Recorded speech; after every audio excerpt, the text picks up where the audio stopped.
안녕하세요. 영화 하나, 음악 하나, 생각 하나의 목회정입니다.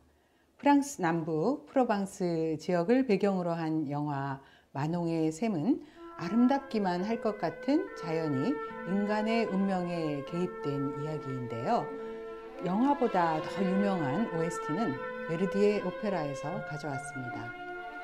세월은 흘렀지만 여전히 명작인 이 영화의 주제와 향기에 음악이 어떻게 역할을 했는지 그 이야기를 해보도록 하겠습니다.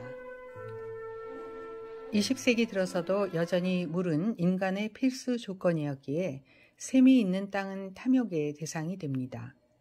이브몽 땅의 역할을 한 세자르에게 유일하게 남은 핏줄 조카 위골랭이 병역을 마친 후 찾아옵니다. 그는 물이 많이 필요한 카네이션을 재배하려 합니다.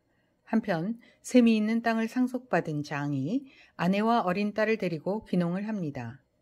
그는 샘의 정확한 위치를 모르지만 물만 찾으면 농사로 성공할 것이란 믿음을 가졌죠.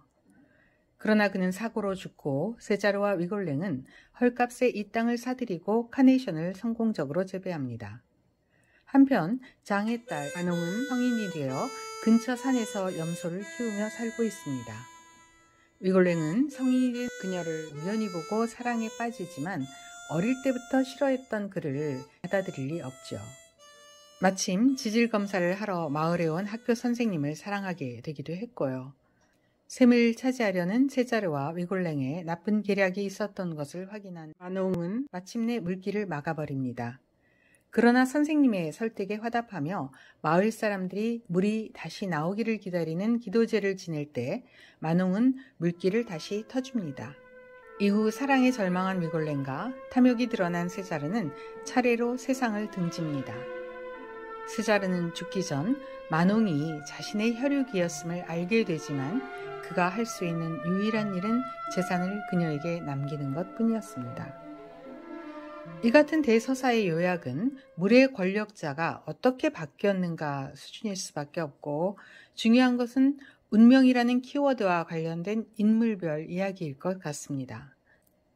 제라르 드파르디에가 역을 맡은 장은 곱추로 마을 사람들에게 한편으로는 동정의 대상이었지만 한편으로는 외지인으로서 따돌림의 대상이 됩니다. 스스로는 운명은 개척하는 것이라는 신념을 가지고 있습니다. 철저한 계획을 세워 농사를 짓고 동물을 키우지만 물 없이 그는 성공할 수 없었고 그의 신념은 죽음으로 무너졌습니다. 다니엘 오떼유가 놀라운 연기를 보여주며 역을 맡은 위골랭은 자신의 여린 성격도 삼촌을 추정하며 욕심을 추구한 것도 에이미를 사랑한 것도 다 운명이라 생각하는 사람입니다. 결국 그는 에이미를 향한 사랑과 죄의식에 자신은 이럴 수밖에 없는 운명이란 유서를 남기고 극단적 선택을 합니다. 재산의 집착이라는 가문의 내력과도 같은 탐욕의 기질을 이어받아 부를 축적하지만 사랑하는 여인과의 어긋남과 오해로 자신의 아들도 몰라본 채 몰락시키고 후에 깊은 후회로 삶과 결별하는 세자르는 원래는 조카에게 운명은 이길 수 있는 것이라고 말했던 사람입니다.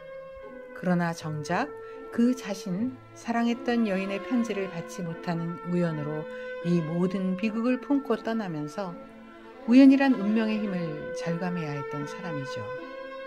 마농은 어땠을까요? 마농 역시 가게, 지역, 얽혀있는 주변인들이 만들어낸 삶의 장애에 던져져 고통스러운 시간을 보내야 했습니다. 그러나 긴 세월 인내했고 잘못된 것에 대항하는 용기도 있었습니다. 결국 아버지가 그토록 찾았던 샘은 제목 그대로 마농의 샘이 되었습니다.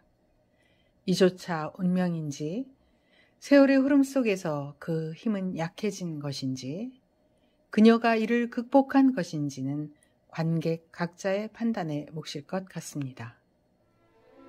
비극을 머금은 선율이 압도하는 베르디의 운명의 힘 서곡이 이 영화에 사용됩니다.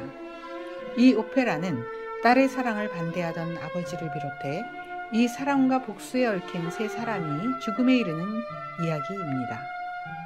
두 편으로 나뉘어진 영화의 시작과 끝을 모두 이 곡이 채웁니다. 그리고 4명의 중요 캐릭터에게 각각 이 곡은 결정적 순간에 한 번씩 부여됩니다.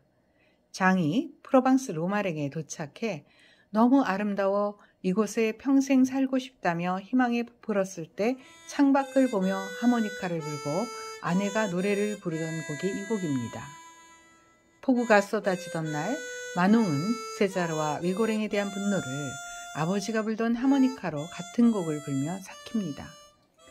그리고 위고랭과 세자르가 각각 죽고 난 후에도 이 곡이 흐르며 이 4사람에게 이 모든 것은 운명이었는가를 음악은 묻고 있죠. 이렇게 베르디의 운명의 힘 서곡을 영화의 이야기 맥락에서 듣고 나면 우리는 삶의 한 지점에서 잠시 쉬어 자신의 가계, 지리적 조건, 시대적 조건, 우연성 등 자신의 존재를 규정하던 것들 중에서 어떤 것이 불가항력적이었으며 또 어떤 것을 이겨낼 수 있었던 것이었는지 생각해 볼 시간을 갖게 될 것 같습니다. 다음 시간에는 최근 영화 한 편 가지고 오겠습니다. 감사합니다.